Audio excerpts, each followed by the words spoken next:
Hello, everyone. As you know, my name is Philippe, and welcome again to the Hidden Talent podcast. Today, our guest is Ben Issenmann. Ben is a designer, entrepreneur, and the founder of Supercreative, um, which, like the name suggests, has a lot of kind of tools and that help you to be more creative and consistently more creative.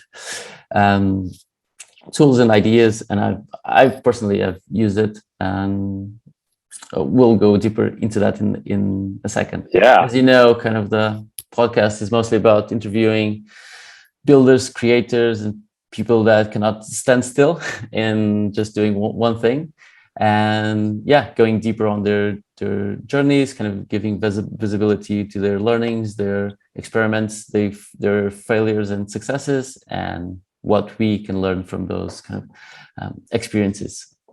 So hello Ben, thank you so much for your time today. I'm pretty excited about our conversation. And I mean, as a warm-up, just give us kind of a quick intro on who Ben Issenmann is, and then we'll dive kind of deeper into a lot that's of good. what you've already done.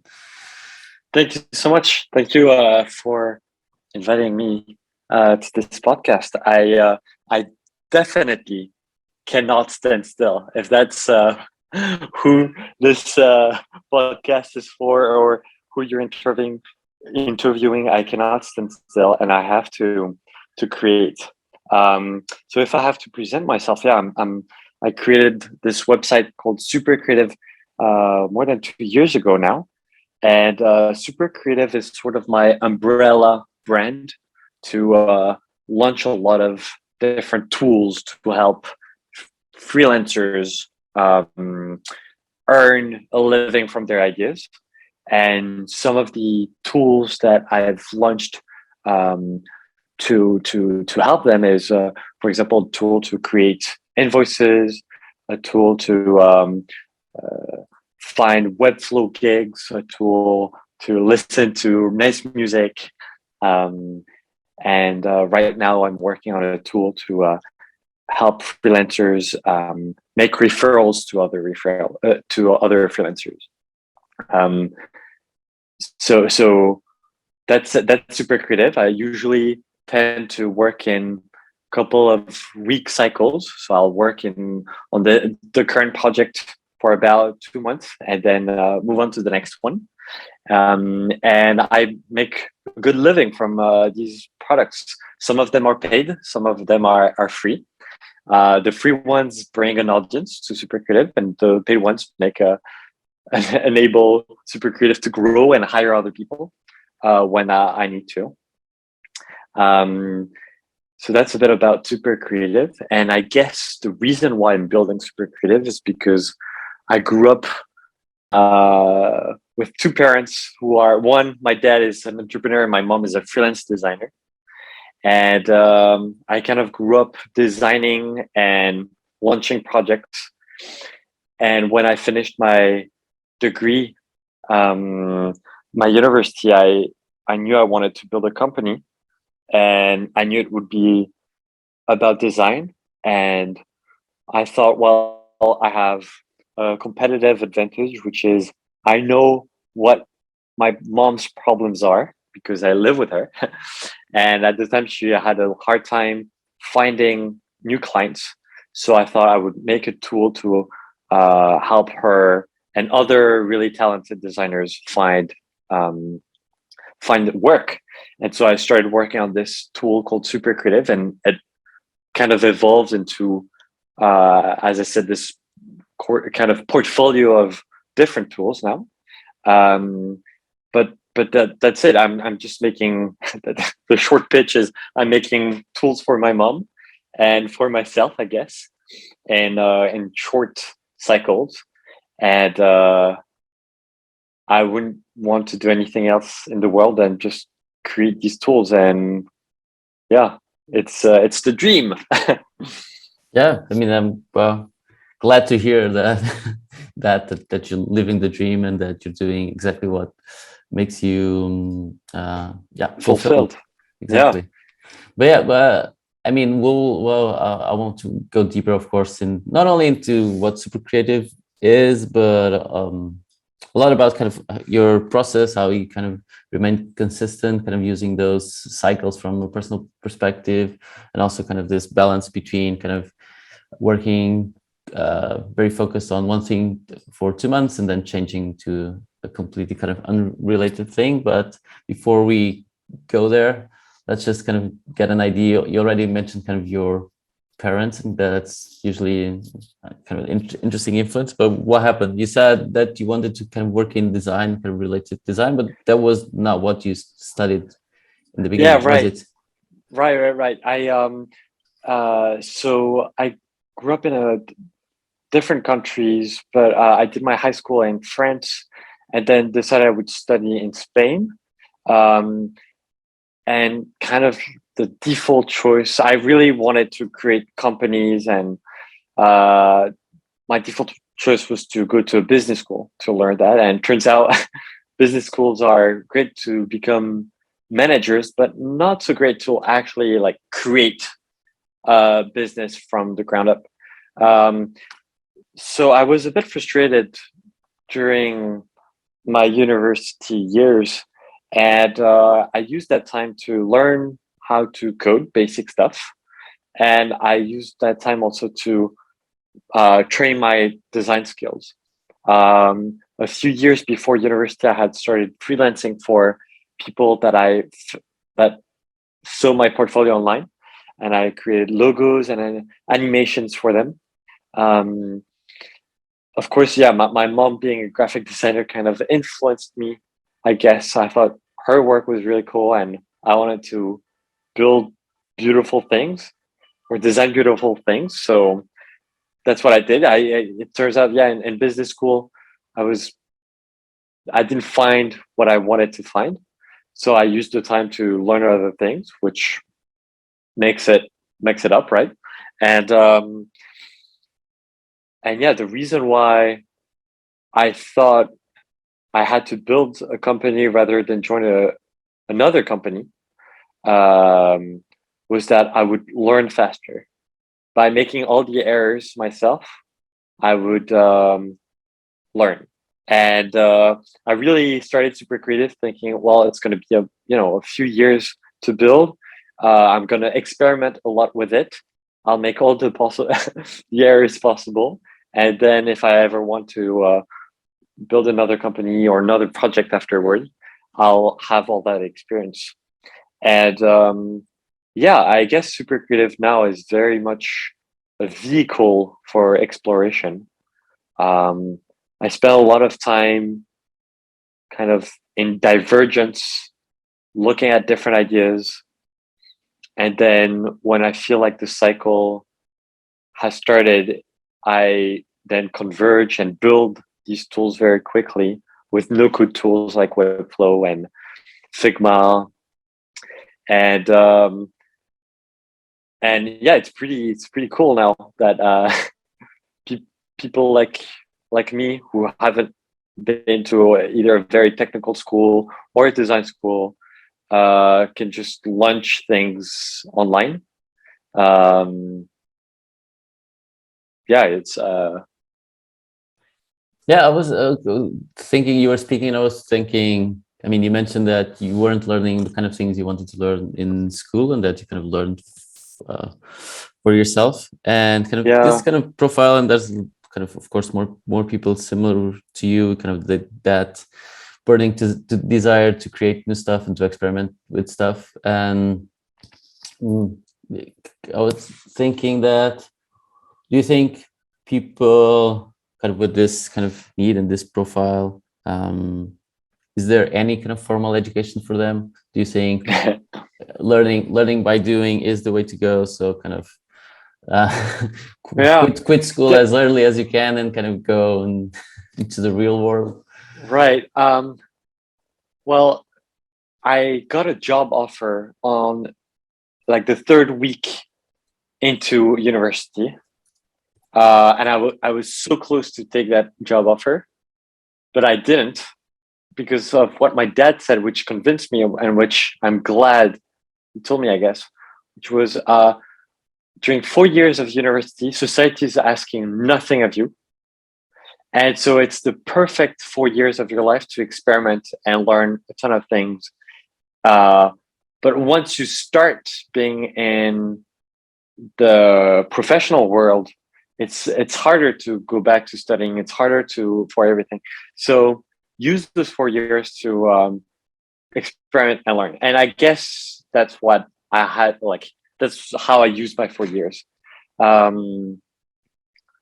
Yeah, and so then the second part, which is, how do people that are self-driven, how can they learn faster? Is school for them or not? I have an example on top of my mind. It's a school in France called 42, 42, and it's a nerdy reference to this book called The Hitchhiker's Guide to the Galaxy. And 42 is basically the meaning of life. So this school is called 42. And this school, you do not have teachers. You only have projects. And on the first day of school, you just log into a computer and it asks you for a riddle, a challenge. And then you realize that, okay, if I have to find the answer for that, I need to look online, the solution, I don't know. And the challenges become harder and harder, and you have to figure everything by yourself. And you realize that not only is the internet really useful to like finish the school, but you also have classmates which might have finished the exercise before you and who might give you tips. And so you learn about the value of collaboration, I guess, because you're either stuck behind or people ask you for advice, which is really great. And I think that emulates a lot what the real world is like. So 42, I guess, is a model for a school that is in touch with what the real world is like. And we use the internet, we use other people to get to our answers. We don't memorize them. We don't. And I really like that. I really like the fact that, yeah, it's challenge-based, project-based, and you have to do your reps. You have to actually practice to get better, especially at coding. It's a coding school. But I'd love to see a 42 school for design, a 42 school for even business, for writing, for, yeah. Yeah, I would. Yeah, oh, I didn't know this school, but I'm interested to look into it. But yeah, I'm also a fan of of that model, and kind of looking back, of course, for the stuff that we had to memorize. I'll probably don't remember anything that I learned through that model, but I remember all my kind of experiments, the failed ones and the successful ones, and what I learned. So I like this model that you need to kind of discover by yourself, and then having kind of help from peers going through the same journey, or also mentors. So instead of having formal teachers, having mentors and people that can unlock, because sometimes you can get stuck and you cannot move forward, and sometimes you need some guidance to kind of unlock that, and then you can move on.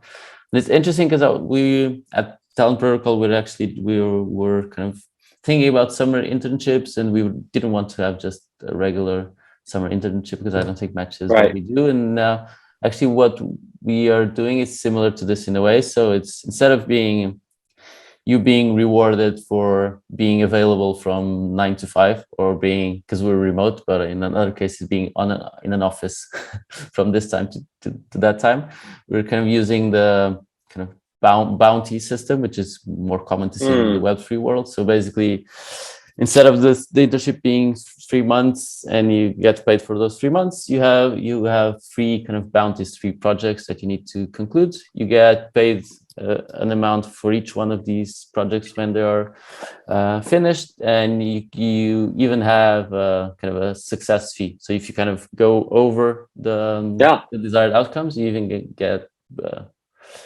receive more.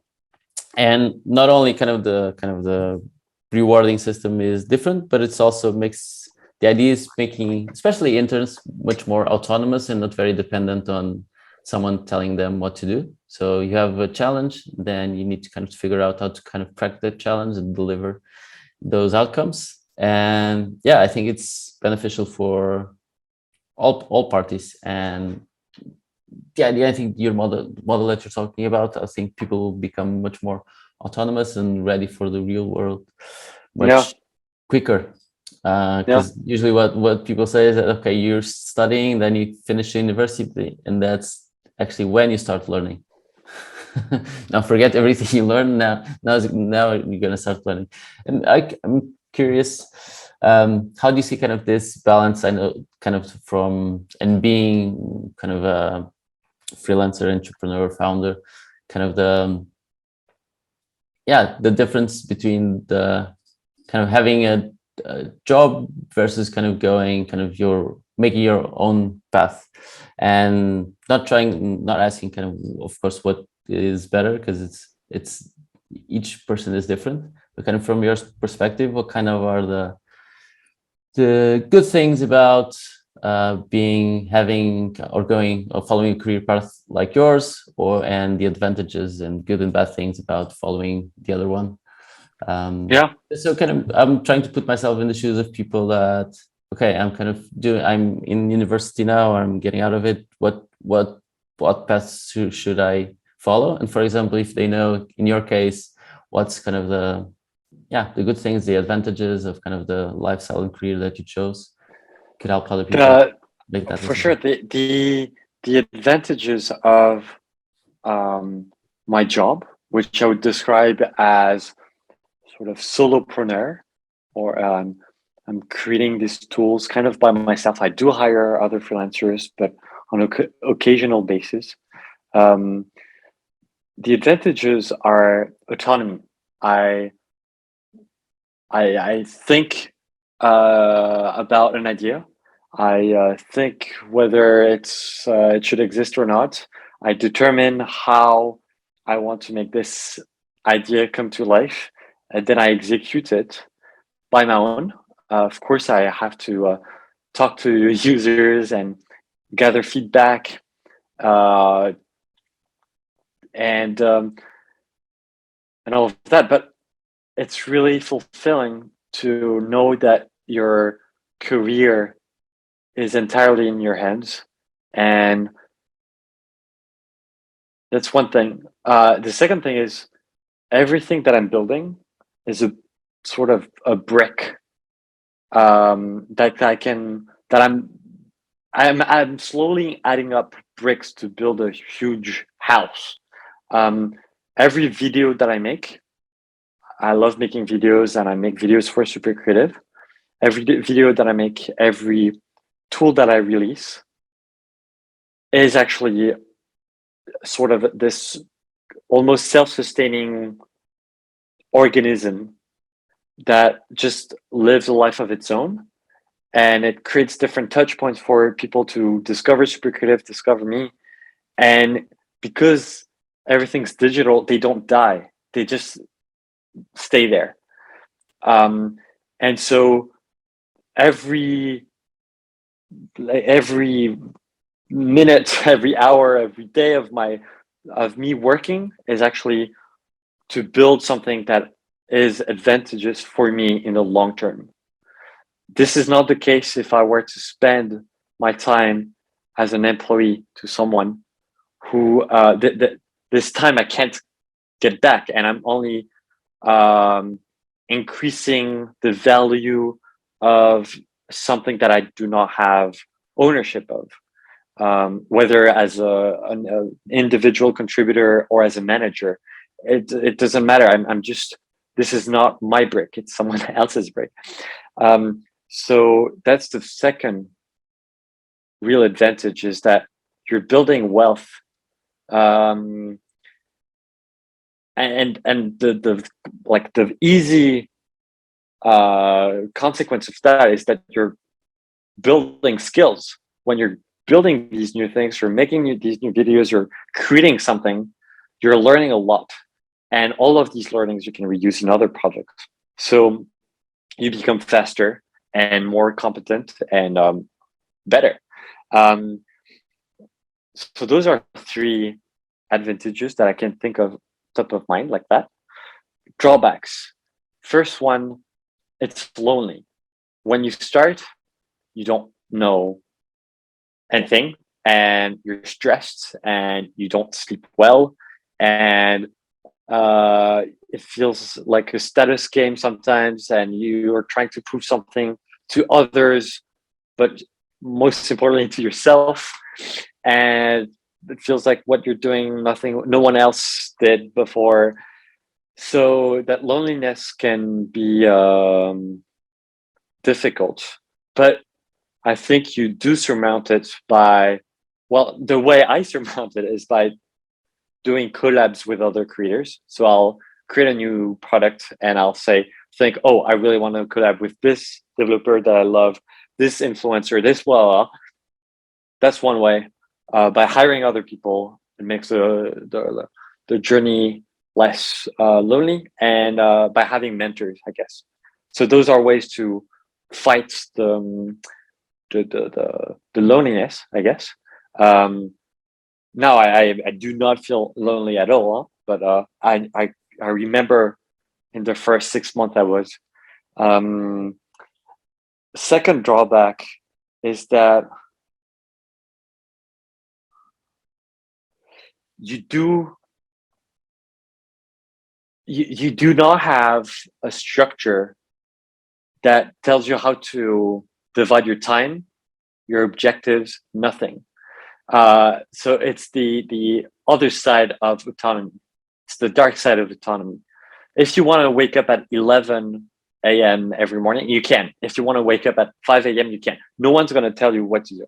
And that's something very attractive, but it's also a trap, because you can easily fall into destructive or kind of annoying habits where you work less or you work way too much, and it's not good for your health.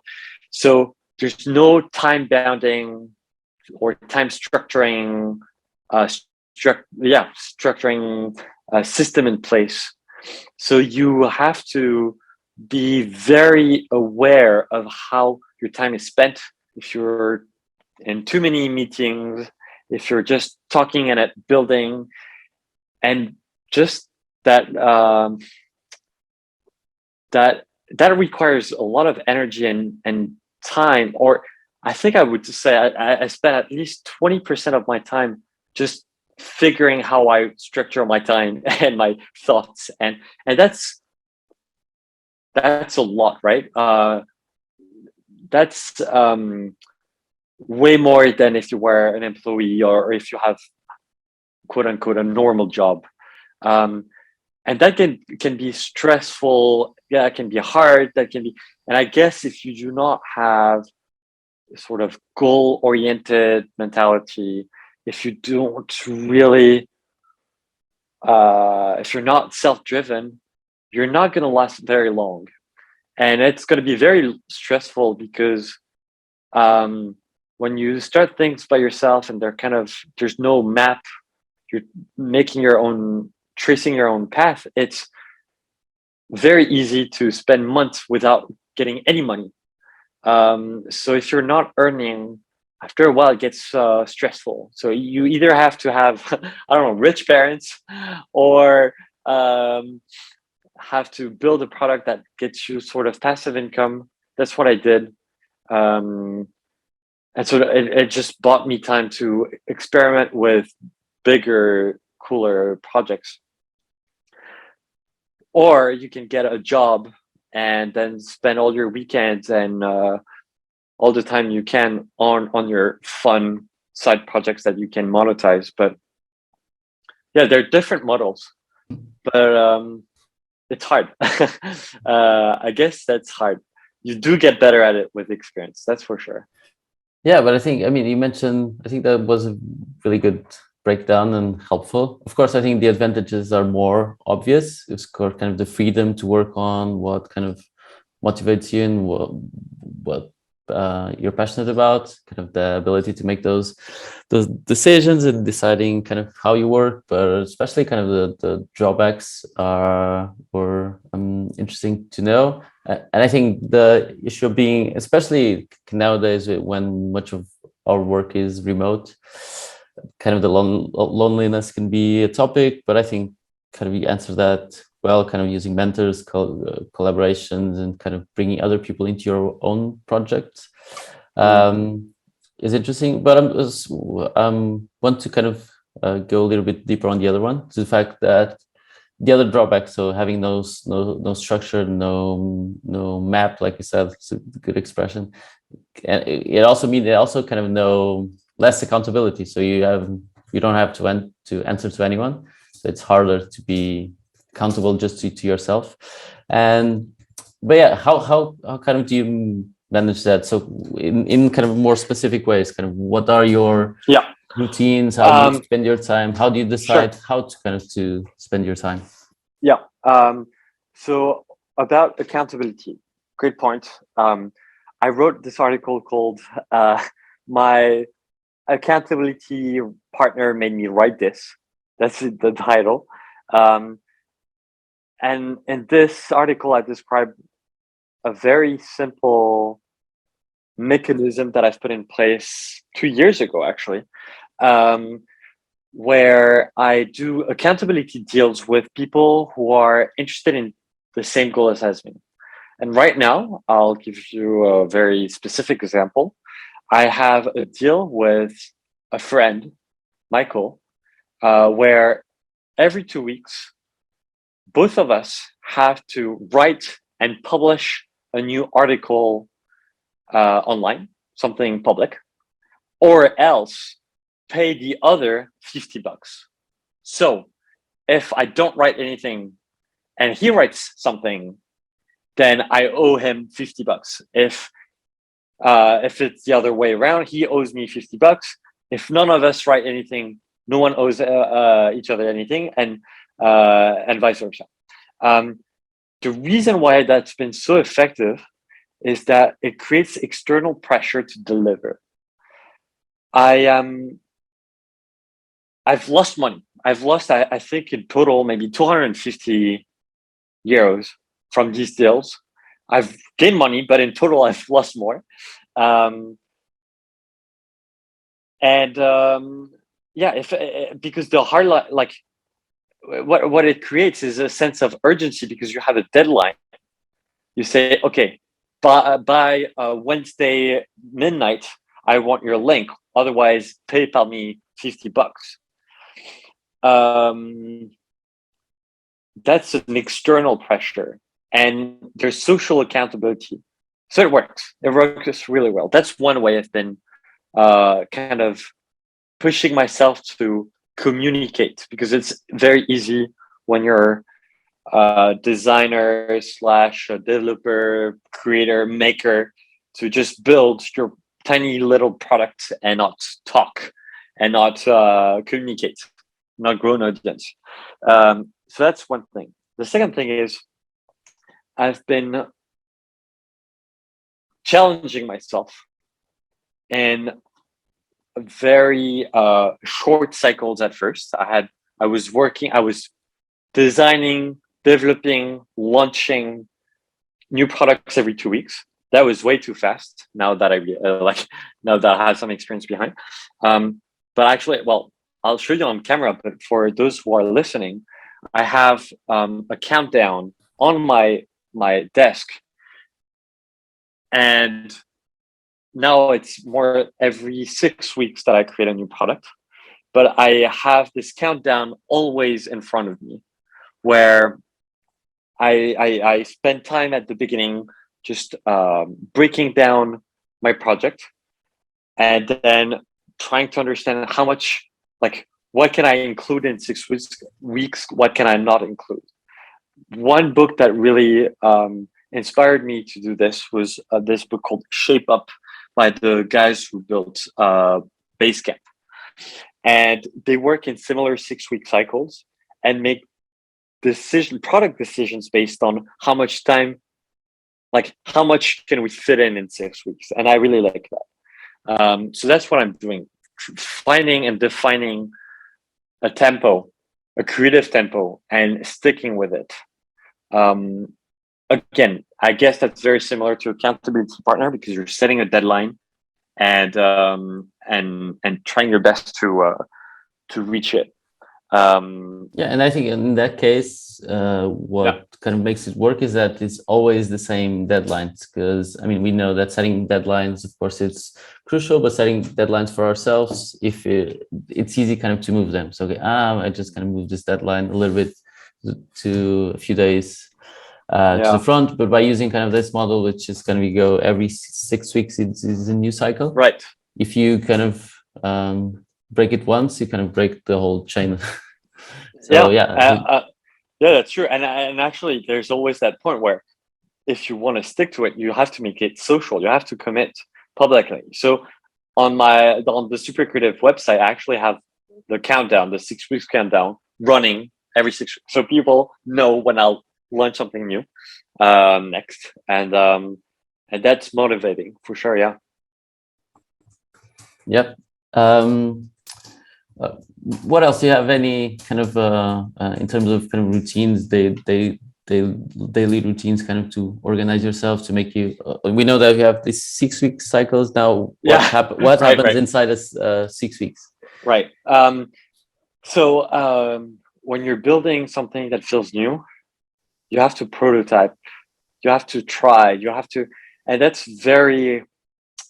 And like when you're trying something new, you have to get feedback, right? And so my in my head, it's always, okay, I'm going to try to prototype something as fast as possible, and then put it in front of the people that I'm targeting as fast as possible. And as I'm prototyping this thing, I'm sort of writing the script in my head for a good pitch. And then I'm iterating the pitch and the product at the same time. So for the first weeks, I have no meetings, nothing. I'm just full into building mode. I try not to go out. I say no as much as possible. And then whenever I feel like there's something that I can show, and it's usually just a Figma mockup, it's not even functioning usually, just something that I can show. Then what I love to do is have lots of calls. What I love to do even more is pre-sell my prototype, and anyone who like buys the idea when there's nothing, that gives me sort of a really, really good gateway into their calendar. Like it's a really good hack, because if they pay for something, then they're gonna dedicate time to giving you feedback, and they're gonna give you harsh, real feedback, because they're invested, they have skin in the game. So then, pre-sales. Maybe if you're expecting me to like tell you exactly how I divide up my day. No. I think it's you're answering kind of exactly my question. And I think one thing from my experience is that, of course, kind of you break it down this 6 weeks into smaller kind of cycles, where you also have like a very specific outcome you want to do it. And I think the advantage of this cycles is that they also don't allow for kind of perfectionism. So you don't start with the task and then calculate how much time it's going to take you. You have the time first, and then you do the reverse. Exactly. Yeah, you do the best that you can in that time. So kind of and I mean, that's kind of what you do. You have those first 2 weeks to get an idea and to make it understandable to other people. And I love the idea of validating ideas with pre-sales, which I don't know where I read it, but kind of this idea of a prototype. So it's not actually a prototype, it's not even working, just the prototype that comes before the prototype. It's called I like this. Prototype. And I mean, I like this very much. I'll write it down. Yeah, it's not my term, but if you search for it, I think there's a guy, I think it's an Italian guy that wrote a book about it. I mean, there's very simple examples. I remember one, I think it was from McDonald's, So McDonald's wanted to try kind of new product, and to try it, they just put it on the menu and see if people Yeah. ask for it. Yeah. And if people ask, Yeah. they said, "Oh, we ran out of it." Yeah. Yeah.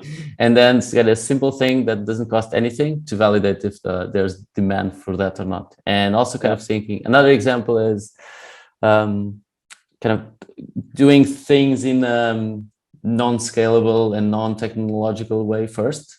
So for example, you might be building a platform, that is some kind of technology that solves a problem by itself.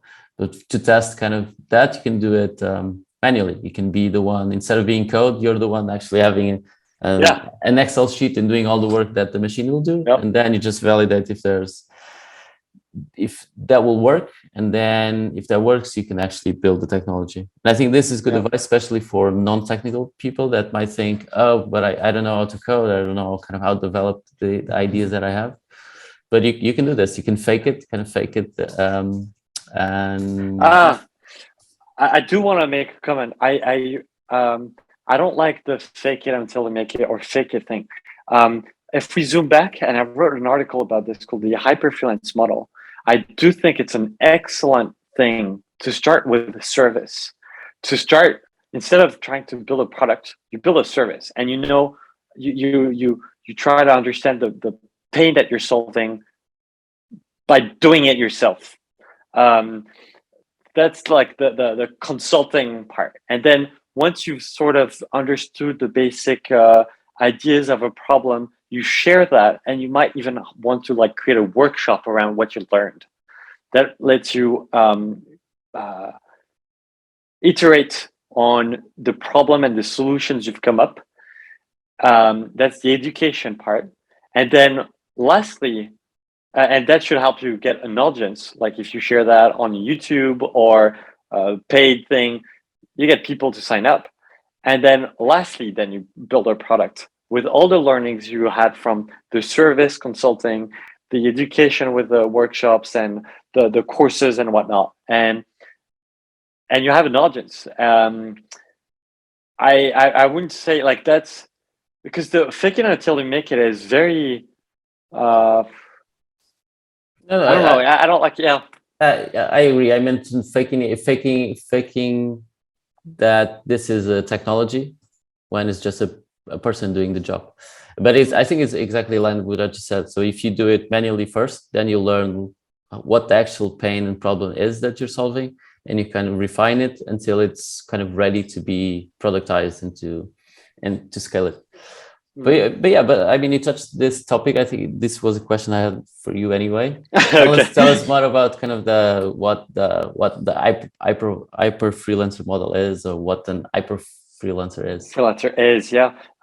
So during the COVID lockdown, right at that moment, I was kind of freelancing a tiny bit to help me bootstrap, get enough funds to grow super creative, and I realized as the clients sort of stopped wanting to get like freelance work because of COVID, I realized that the people that I admired sort of had that path where they started as freelancers, then moved on to share everything they had learned on blog posts, YouTube videos, courses, and then eventually built SaaS products that could grow much more.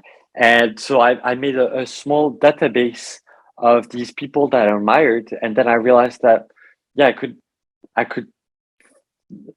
I mean, I had thought of building an agency that was before that was part consulting and part creating its own products. I had looked at MetaLab, at Fog Creek, at different agencies that did it. And I thought, well, what if individuals did this? Not groups of people, but actually just individuals. So the freelancers and creators and the indie hackers in the same person. And so I wrote this article called the hyper-freelance model. It really hit a nerve at the right time. It got a lot of shares, and it still gets a lot of shares today. And I decided I would become a hyper-freelance myself. And so I started teaching a course about Webflow and then building my own product. And now I just build my own product. But it was such a good model, I think, for me to find out that what I really like is building products. I don't think I would have found this without this model. I don't think someone can be a hyper freelancer in the long run. By definition, like hyper, there's too many things going on. But it's a great vehicle. Again, it's a great model to sort of experiment and see what you like. Yeah, for sure. I remember reading it. I think it was close to when you wrote it, and Yeah, I mean, I was going through a similar journey, and I remember like really connecting with what it said. But yeah, I mean, let's focus. You have such a lot of interesting articles. We can go a little bit deeper, but let's yeah. tell us about kind of the first, and also kind of I love the idea because some people might be listening. I mean, you build kind of products in just 6 weeks. I mean, I know that it was 2 weeks in the beginning, but now it's 6. But still, people, when they think about businesses and products, they think about much longer cycles to get something done and ready for the world. And I think you have an article called Tiny Products, kind of this idea of building. I mean, it's what you're saying. So building something smaller, then you can test and see how it kind of works. And but yeah, tell us a little bit more about how you focus on just building very simple things. How do you, is it to use kind of the framework like we were talking about, just what can I do with 6 weeks, and you make kind of like that MVP approach, making just what's essential? Do you kind of ever go back to products you build, or it's just 6 weeks Yeah. and it's done, you don't go back to them? Yeah. So yeah, the gist of that article is build things in 2 weeks and like the try it as hard so that you don't have any maintenance afterwards and it brings you passive income. It's kind of an ideal, right? It's kind of a dream. In theory, it's great. In practice, it's extremely hard, except if it's a small info product. It's a great way to, yeah, if you're writing like a small guide and selling it, well, I think that's a good tiny product that you can launch. For anything a bit bigger, a product involving authentication, I don't know, something a bit larger in scope than this, you'll need more time for sure. The basic tension, whether it's 2 weeks, 6 weeks, or 2 semesters, 1 year, when you're creative like me, and most people, I'm sure you're exactly the same, and your listeners are the same. We have so many ideas, so little time, and so we are very frustrated by not being able to build it all the things we want. So bounding ideas to specific cycles and tempos, that's a good thing, I think. The second tension is maintenance. It's same. It's the ideal. It's the dream to build a creature that grows without you, that's self-sustaining, independent from you. In theory, that's great. In practice, that's almost never the case. So because you have to think about support, you have to think about acquisition, you have to think about the whole customer journey that you're just not focused on when you're building the product. And if it's going to grow, you're gonna have to spend more time. So maintenance is kind of the the word that you can't pronounce. It's the Voldemort Yeah. word of building, like having a portfolio of projects like that. Or I like the metaphor of having a garden. I'm growing different projects like that. And the thing is, if you do not put some water on your plants every once in a while, then they're gonna die. Even cactuses need water. Um, Yeah. so Low maintenance is still low maintenance. maintenance. So there is, yeah, exactly. There is an asymptote to the amount of projects one can have. Maybe if you're a small team that can grow a tiny bit, like that amount of projects can grow, but you'll eventually be capped by 5, 10, 20 ideas. The truth is, I think, like, that's my belief right now. I might change my mind in a few years, but my belief is that we only are interested in 5 to 10 topics. We only have 10 real products we want to build in our lives. If I look at, I've been writing every day for 8 years now. It's very sad when I read back to what I read to see that I've basically just been writing in a different way the same thing over and over and over again. Same with products. I think, like, so there, I think that I have like 10 ideas that I keep coming back to in many different novel ways. Same with products. Right now, I can only see maybe 4 or 5 products that to me must exist in the world, that are absolutely necessary. Like, I will not want to die until I have them built. So the fact that we're limited in time and maintenance is very, very real and a very painful reality. That's okay, because if you really dig inside what you want and what you're good at building, then 5 products is probably just like what you'll end up thinking about in like 20 years time in your career. I don't know. Yeah, yeah. Oh, I mean, I love kind of your analogy with the garden, seeing kind of your professional life, your career as a garden, instead of just picking one flower or one plant and being that. And yeah, I think a good analogy for that. And also because of course you need maintenance, you need to kind of care for all of them, and they have different needs. But I was wondering, kind of, you have this goal of having a portfolio of projects, of these kind of 10 projects that you want or even need to build. But do you feel any tension between this idea of having this kind of tiny product or these kind of small products versus kind of like kind of what how people usually see a startup, and kind of more complex tools or products that take longer to build and take much more maintenance and that require a bigger team? Do you feel any kind of desire or need to build something bigger one day, or just kind of a collection of smaller things? No, good things take time.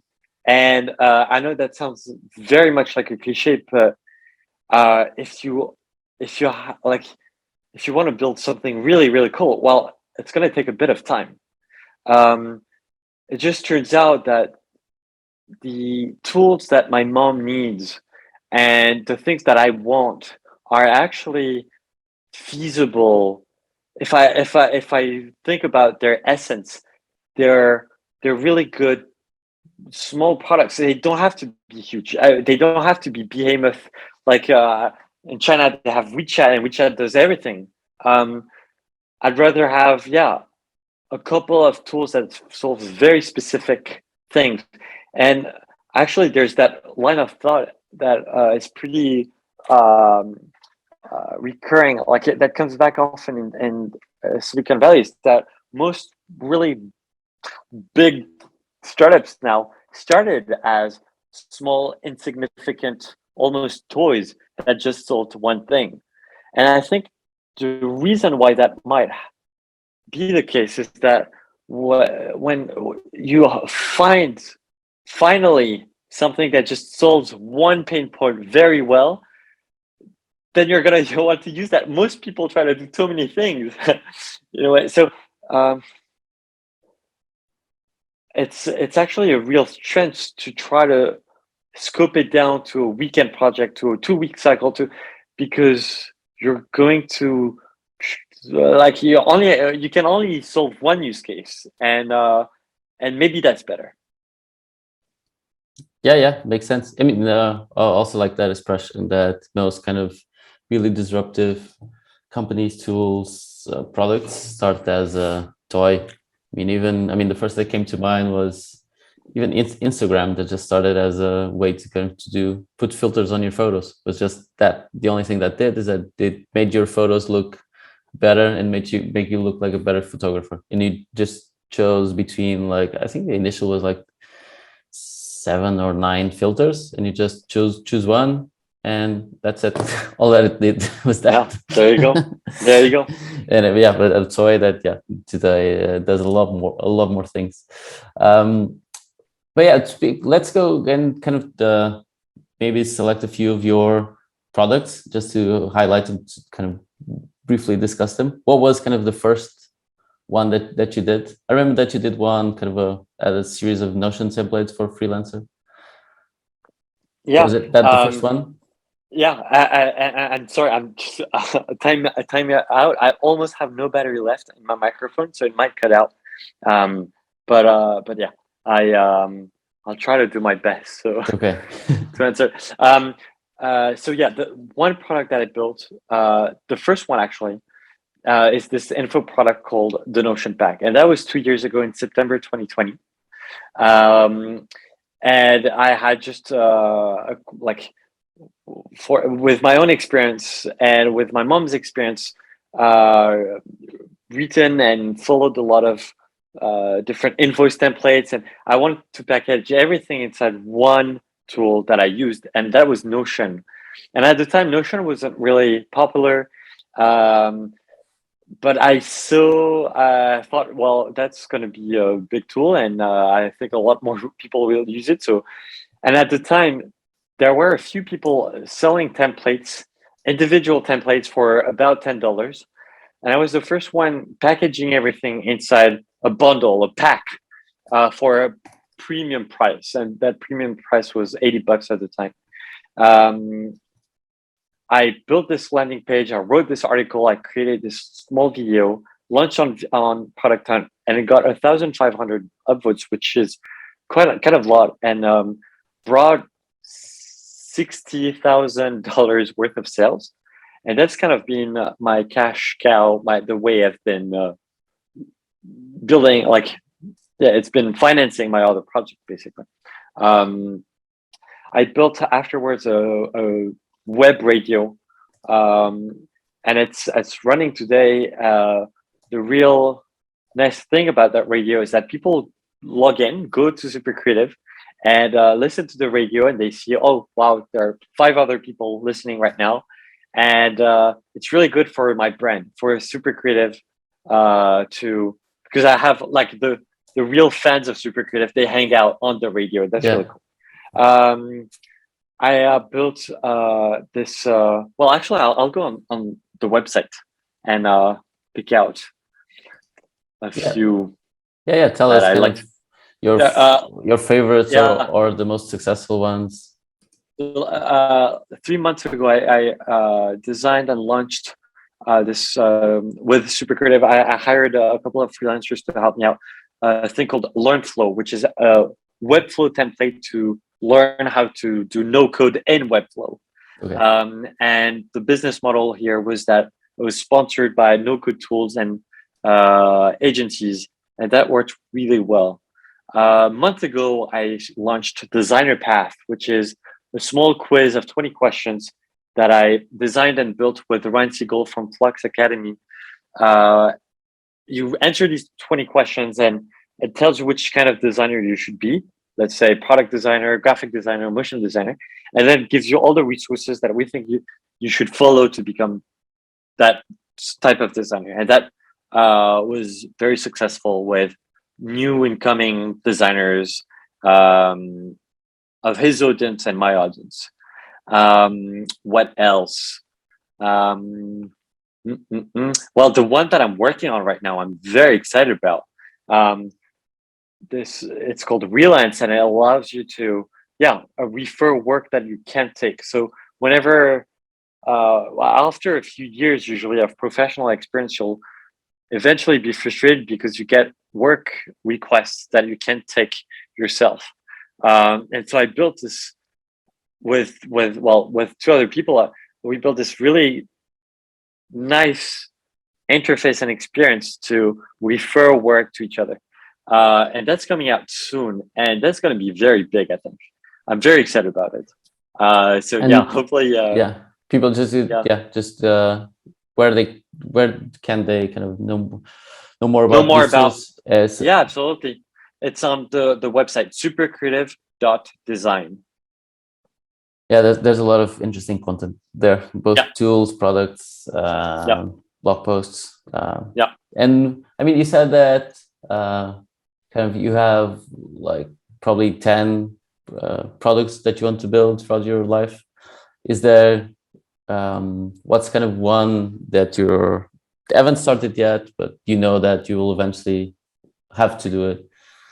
Uh, this one that I've been thinking of for the last year is a book, a book about my the philosophy that I've been trying to express for creating things, a philosophy of creation. Um, and that's definitely one thing that I'll start soon. That's going to be something I think important in my life. Yeah. Nice. And I was just also thinking about kind of this idea that said stuck with me, kind of the idea of the portfolio of projects, and also made me Yeah. think, going back to kind of the difference between traditional career paths and kind of new ways of Yeah.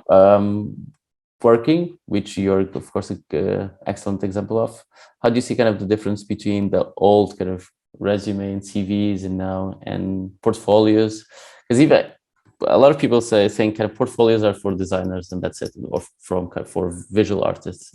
But more and more, I think people need to kind of to showcase who they are professionally through the work that they did. So not just saying kind of I worked at this company from this date to this date, and kind of having kind of expressing who you are from a professional perspective. I think it's much more and more having kind of a website like yours where we can express kind of your thoughts through posts, but also showing off your work. And I was interested on knowing kind of your thoughts on that, on how people can better express who they are professionally, especially kind of these kind of people that cannot stand still, like we said in the beginning, that like to do stuff. And yeah, how they can especially because now with remote work, people are hired from the other side of the world. So how can I show who I am in just an online version of me? Yeah, having a portfolio is definitely something very valuable. I am a teacher at the university where I study now, and I teach the course called Design Your Portfolio.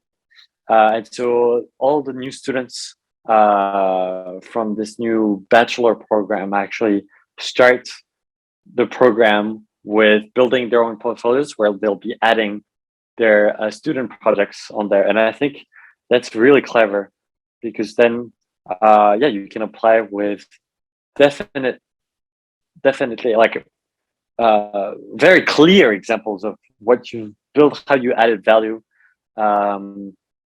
I think, it's that there's this conference, that this TED talk by the founder of Khan Academy, Sal Khan, where he talks about that feature where every student has a portfolio instead of just a resume. And I think that's a very compelling vision for the future that I believe in for sure. Yeah, and you mentioned teaching. That's an interesting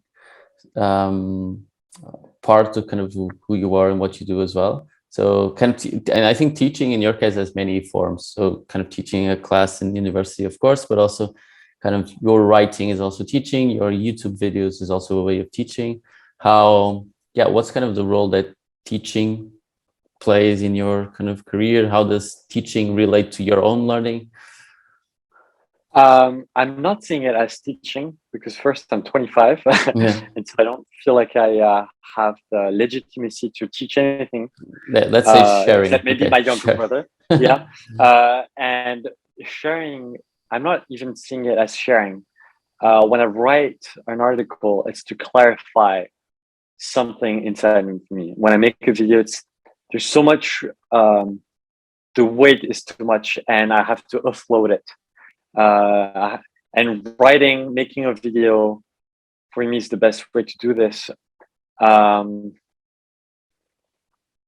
it adds up. The bricks add up eventually, and we create something very very nice. So I guess maybe more just looking at my own advantage of doing this is to clarify my thoughts for myself, not so much trying to help.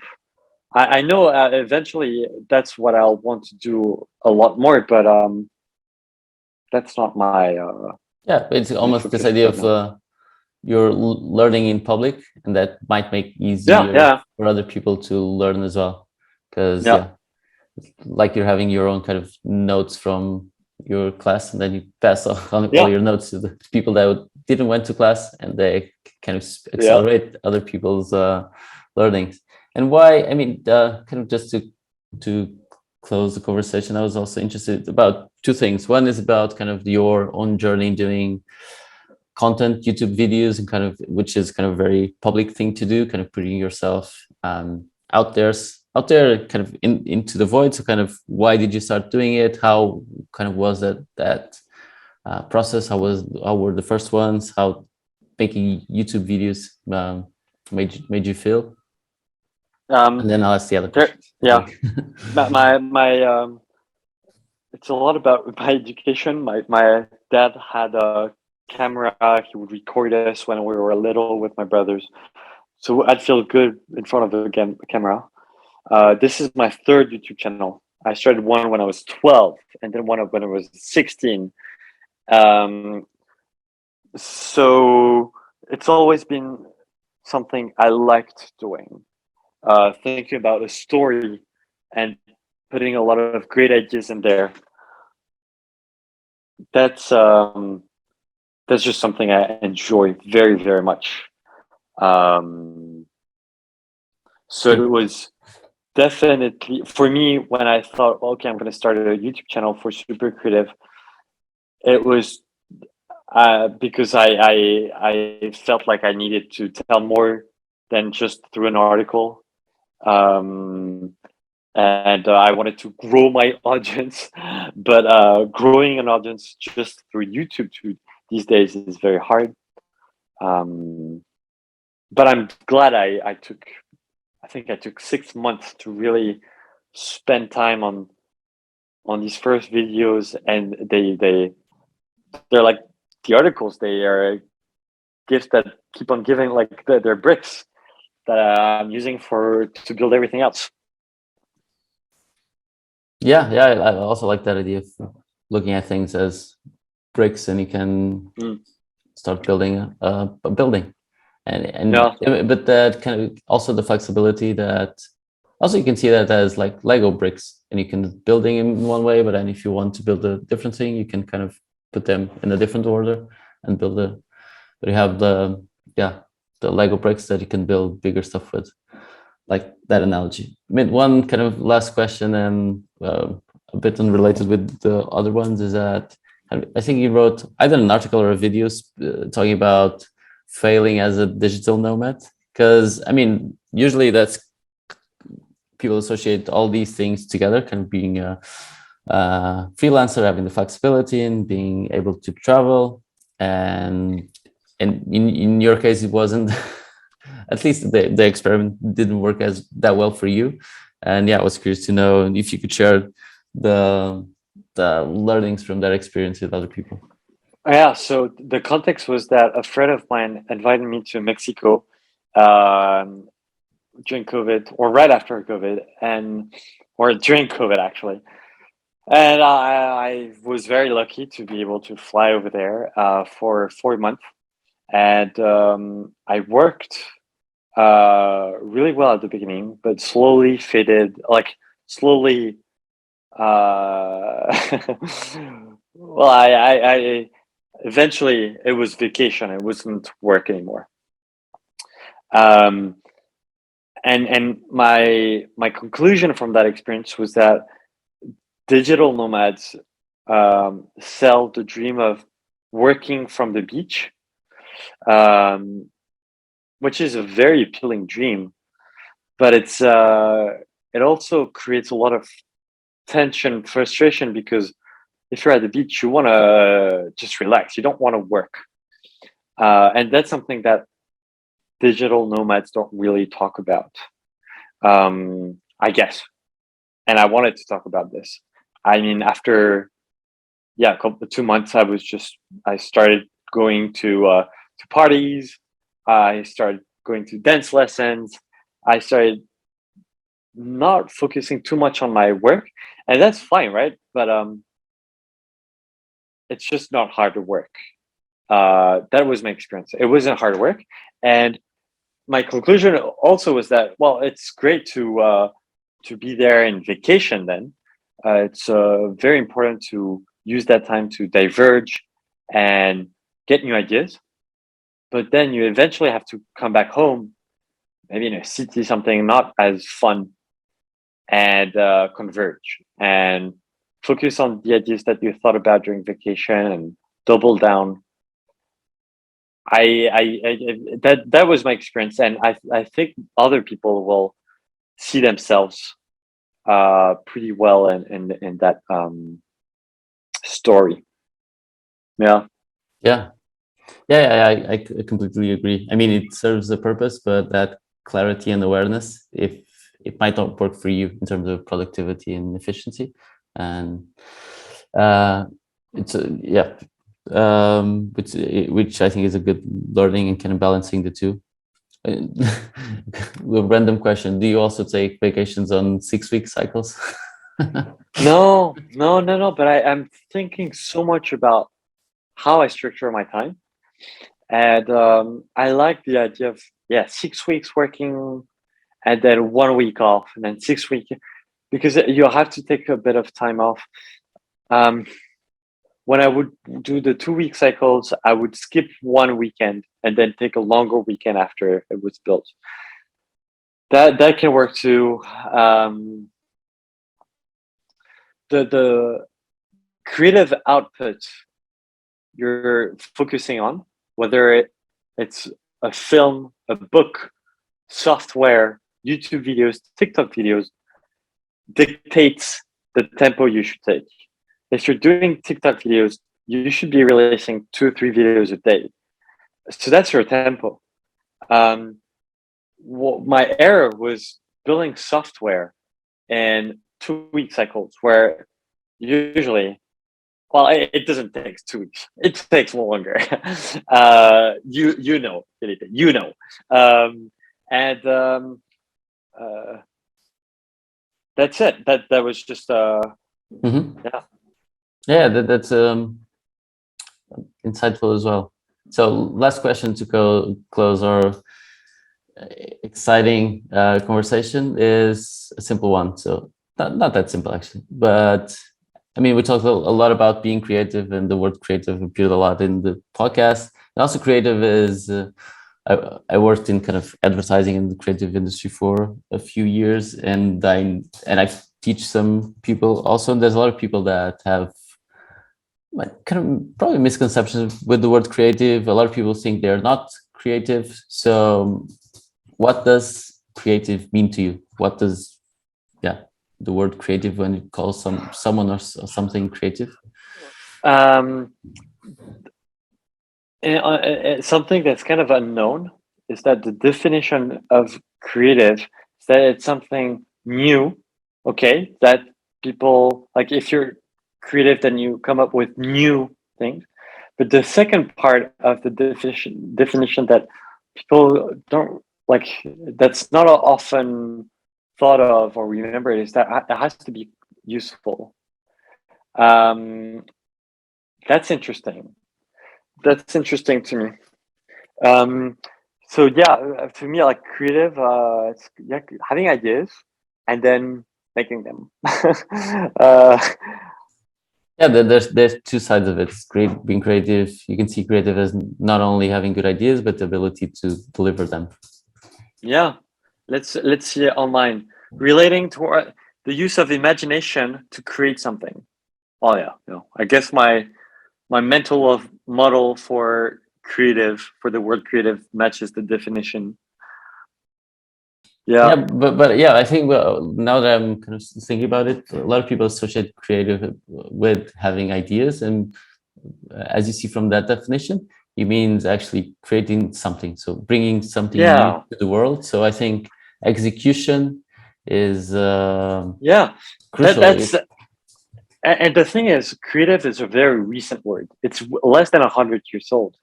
Uh, the root word is creator, and creator was the word that was described um, for God. God was the creator, and God didn't think about. Well, I'm not religious, but in the Genesis, he didn't just think about have the idea of humans and the earth. He actually created heaven and earth and hell and everything. So I guess having the ideas is not enough, and that that's the etymological uh, rest of the word creator. Mhm. Yeah, And from 200 years ago. and in your case, super creative means being creative consistently and more often, not just once in a while. Mm, it's Or it's funny more because like yeah, having great ideas. it means a lot of things to me, and I think to other people as well. And I want to keep that polysemic, multiple sense, Yeah, multiple open. Yeah. meanings in that word, openness to it. Yeah, creating a lot, having a lot of ideas. I like all of it, all of those senses, those meanings. Rather. Okay, Ben. Thank you so much for your time today. I mean, I learned a lot just having this conversation. I'm sure other people will learn too. And yeah, thanks kind of for inspiring me and other people to be more creative in creating more stuff. And of course, you need not only inspiration, but you need tools and you need structure. Just telling people to be more creative and motivation is not enough. You need the tools and the structure. And yeah, thank you for helping a lot of people doing that. And so that more people can go and create their own career paths, not just following other people's. Merci beaucoup. That means a lot. Thank you, Philippe. Yeah, it was Thank a you. pleasure. Thank you, and we'll be watching to see your next products come alive. Yeah. Supercreative.design. Yeah. Can I stop the recording? This podcast is sponsored by Talent Protocol, the Web3 professional network where anyone can invest in high potential talent.